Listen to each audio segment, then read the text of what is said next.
Hey everybody, here's just a quick update here for the weekend. We are getting towards the end of February, which means planting season is quickly upon us here in March.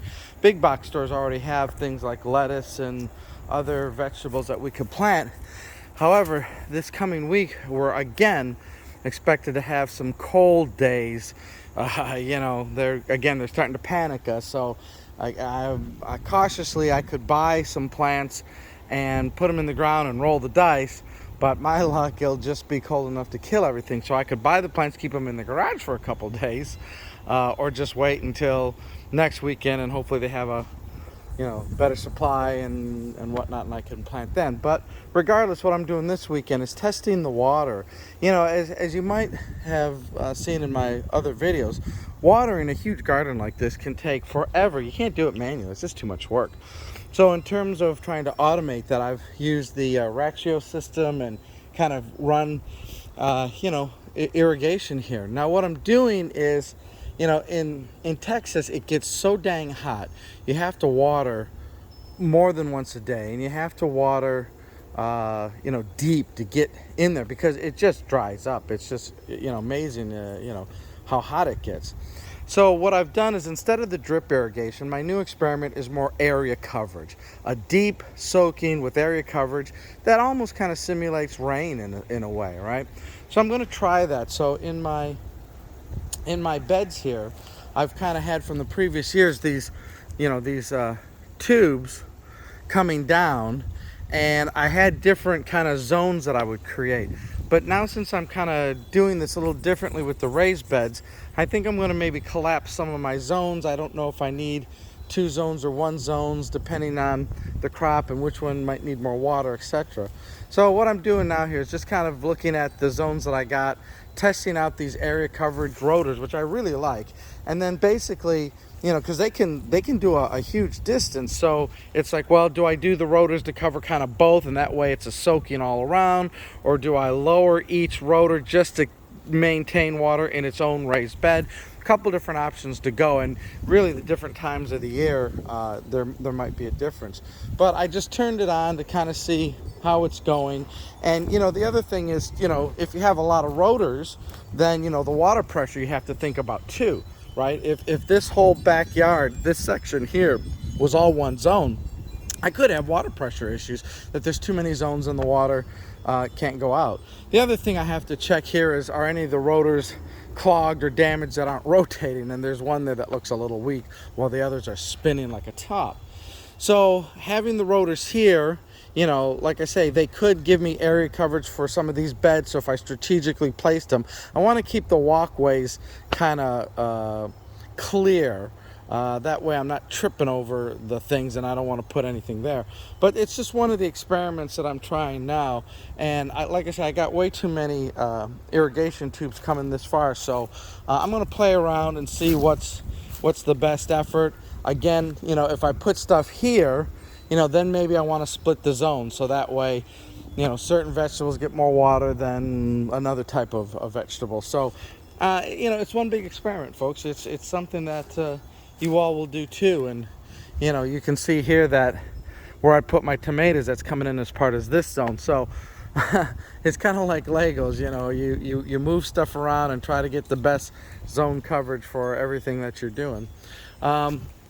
Let's see how some of the other things are doing. Like I say, it's been warm. I mean, if you were out here, you'd be like, oh, spring's here, it's summer, it's getting into the 70s, but then next week we'll be down in the 30s. Fig trees look like they're doing well. The transplant trees, I think they're doing well.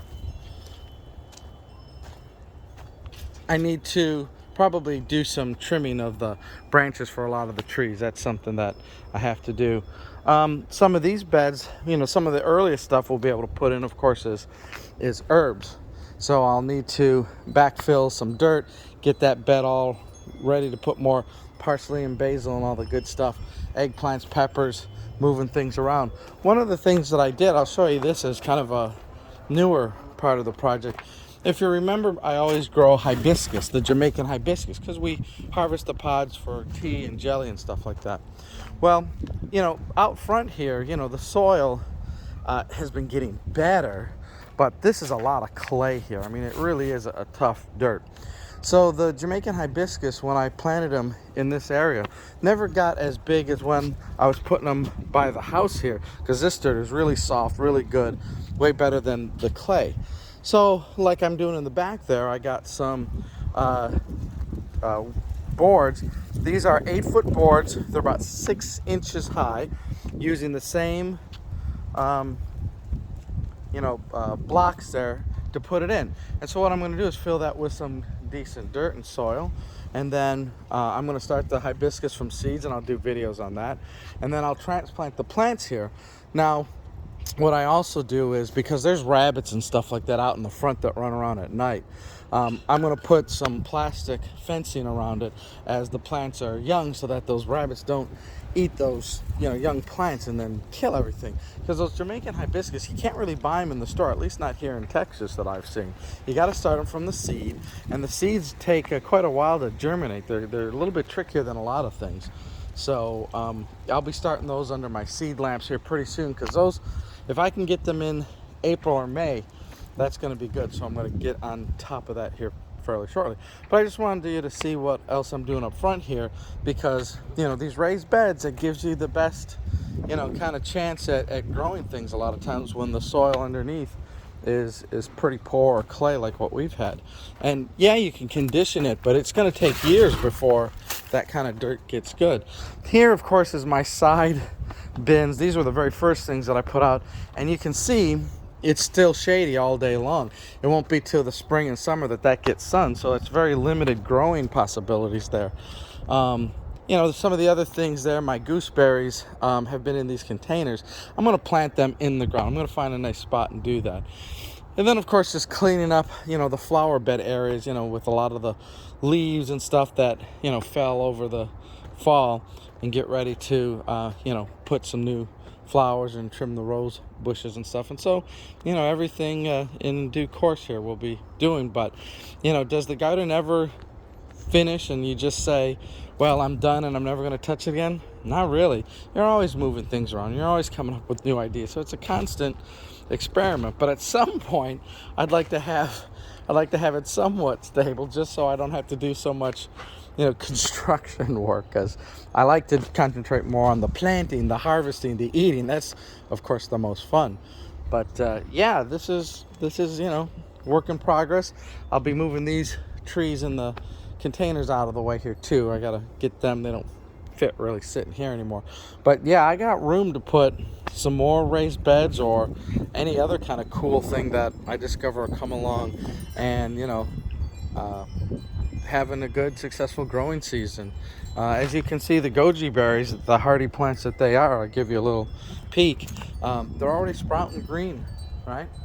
I mean, even that cold that we had that would have probably killed everything else, they survive. These are really good, nutritious berries and strong and hardy plants. I hope the raspberries that I transplanted a couple weeks ago, if you remember that, I hope I start to see life out of them come the spring. I hope those roots have taken underneath, and the transplanting that works. So we'll see. Transplanting is always kind of a dicey thing, but then just coming back here, I haven't been back here for a while to concentrate on the blackberry plants, and then these bins got to be cleaned up.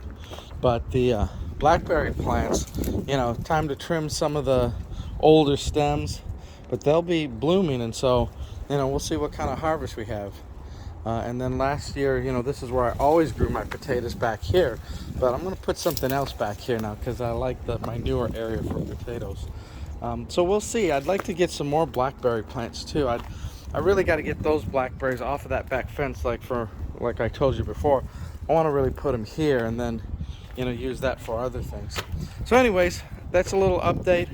I will talk to you again as we do more gardening and work in progress and sharing ideas. All right, see y'all later.